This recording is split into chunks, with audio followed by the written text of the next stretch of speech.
Você está ouvindo o audiobook de Revista Espírita de 1858, de Allan Kardec. Agora, você vai ouvir o capítulo 56. Junho. Confissões de Luís Xi. Extraídas da vida de Luís Xi, ditada por ele mesmo a senhorita Hermance Dufault. Envenenamento do Duque de Guienne. Ocupei-me depois da Guienne. Odedaídes, senhor de Lescun, que se tinha desentendido comigo, conduzia os preparativos da guerra com uma vivacidade maravilhosa. Era com muito esforço que alimentava o ardor belicoso de meu irmão, o Duque de Guienne. Ele tinha de combater um adversário temível no espírito de meu irmão. A senhora Thouars, amante de Carlos, Duque de Guienne. Essa mulher não procurava senão tirar partido do poder que exercia sobre o jovem duque, a fim de desviá-lo da guerra, pois não ignorava que a guerra tinha por objetivo o casamento do seu amante. Seus inimigos secretos tinham afetado, em sua presença, louvar a beleza e as brilhantes qualidades da noiva. Isto foi suficiente para persuadi-la de que sua desgraça seria certa, se aquela princesa desposasse o Duque de Guienne. Certa da paixão de meu irmão, recorreu às lágrimas, às preces, e a todas as extravagâncias de uma mulher perdida em semelhante situação. O pusilânime Carlos cedeu, e comunicou suas novas resoluções a Lescun. Lescun imediatamente preveniu o Duque de Bretanha e os interessados, os quais, alarmados, mandaram representações a meu irmão. Estas, porém, não surtiram senão o efeito de mergulhá-lo novamente em suas dúvidas. Entretanto, a favorita conseguiu, não sem dificuldade, dissuadi-lo novamente da guerra e do casamento. A partir de então, a morte da favorita foi decidida por todos os príncipes. Com receio de que meu irmão viesse atribuí-la a Lescun, cuja antipatia pela senhora Thouars lhe era conhecida, decidiram conquistar Jean Faure du Versoix, monge beneditino, confessor de meu irmão e abade de Saint-Jean d'Angély. Esse homem era um dos maiores entusiastas da senhora de Thouars, e ninguém ignorava o ódio que votava a Lescun, cuja influência política invejava. Não era provável que meu irmão lhe atribuísse a morte da amante, pois aquele sacerdote era um dos favoritos que maior confiança lhe mereciam. Desde que apenas a sede de grandeza o ligava à favorita, deixou-se facilmente corromper. Durante muito tempo eu tentei seduzir o abade, mas ele sempre repelia minhas ofertas.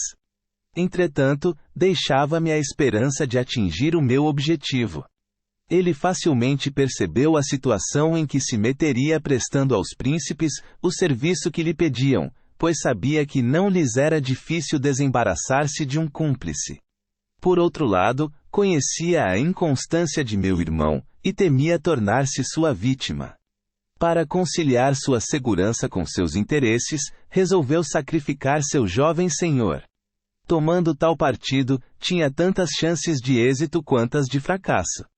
Para os príncipes, a morte do jovem Duque de Guienne deveria ser o resultado de um erro, ou de um incidente imprevisto. Mesmo quando imputada ao Duque da Bretanha e seus comparsas, a morte da favorita teria passado despercebida, por assim dizer, pois que ninguém teria descoberto os motivos que lhe emprestavam uma importância real, do ponto de vista político. Admitindo que pudessem ser acusados pela morte de meu irmão, achar-se-iam eles expostos aos maiores perigos, porque teria sido meu dever castigá-los rigorosamente. Sabiam que não era boa vontade que me faltava, e que no caso o povo poderia voltar-se contra eles. Então o próprio Duque de Borgonha, alheio ao que se tramava em Guienne, teria sido forçado a aliar-se a mim, sob pena de se ver acusado de cumplicidade. Mesmo nesta última hipótese, tudo teria resultado em meu favor. Eu poderia fazer que Carlos, o temerário, fosse declarado criminoso de lesa-majestade, e levar o parlamento a condená-lo à morte, pelo assassinato de meu irmão.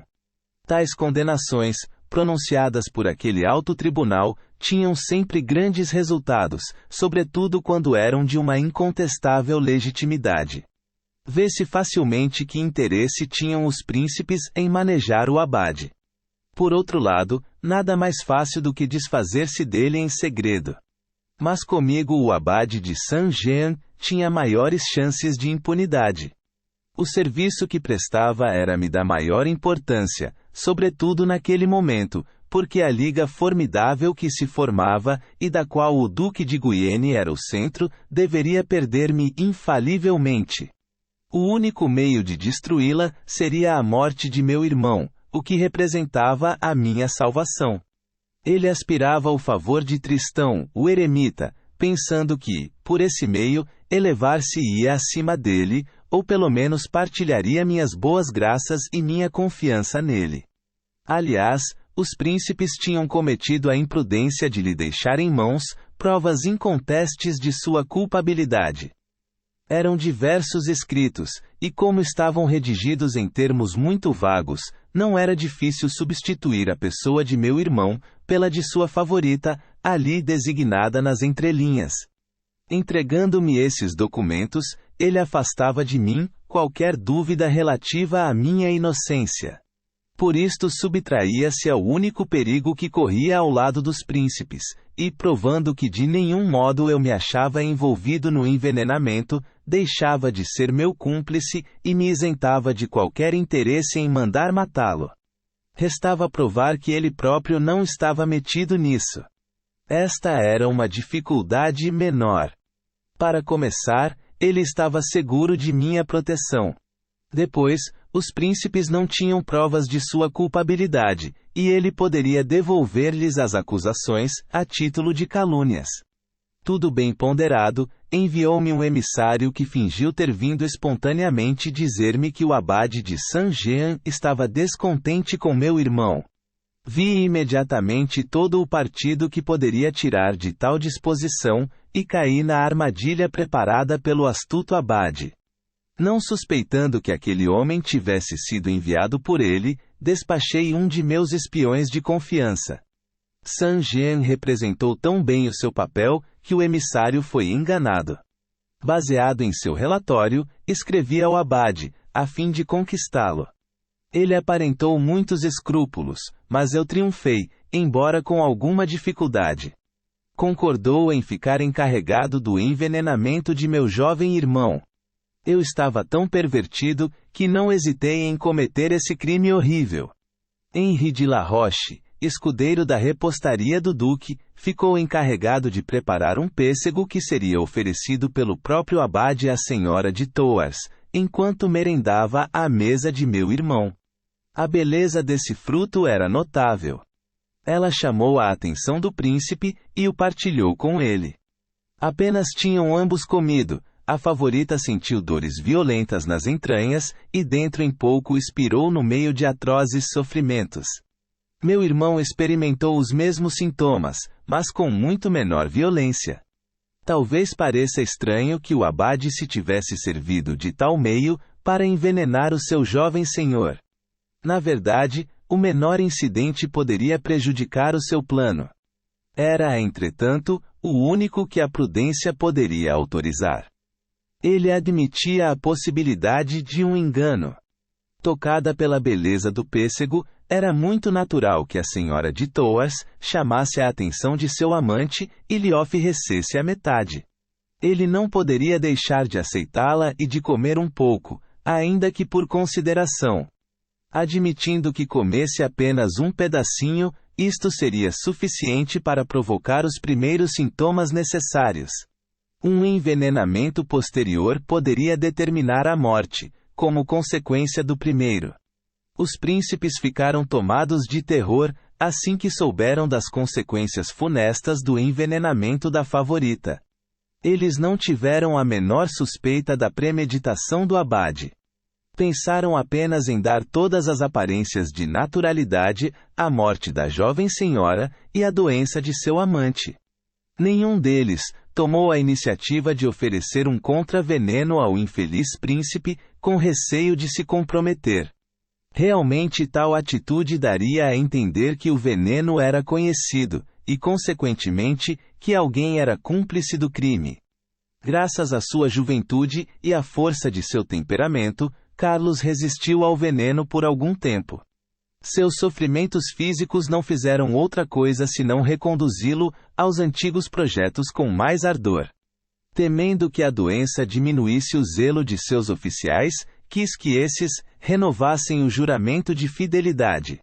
Como ele exigia que eles se engajassem a seu serviço, contra tudo e contra todos, mesmo contra mim, alguns dentre eles, temerosos de sua morte, que parecia próxima, recusaram-se a fazê-lo e passaram para a minha corte.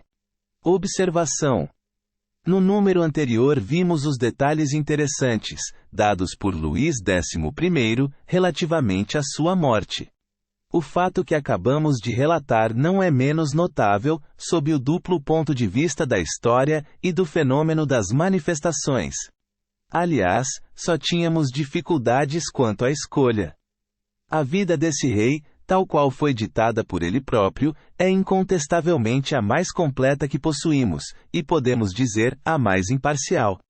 O estado do espírito de Luís XI lhe permite hoje apreciar as coisas em seu justo valor. Pelos 3 fragmentos escolhidos, pode-se ver como faz o próprio julgamento. Ele explica sua política melhor que qualquer de seus historiadores. Não se absolve de sua conduta e, em sua morte, tão triste e tão vulgar para um monarca algumas horas antes todo-poderoso, vê um castigo antecipado. Como fenômeno de manifestações, este trabalho oferece um interesse especial. Ele prova que as comunicações espíritas podem esclarecer-nos sobre a história, desde que nos saibamos colocar em condições favoráveis. Fazemos votos para que a publicação da vida de Luís XI, bem como a não menos interessante de Carlos VIII, igualmente concluída, venham em breve colocar-se ao lado da de Joana d'Arc. Ponto.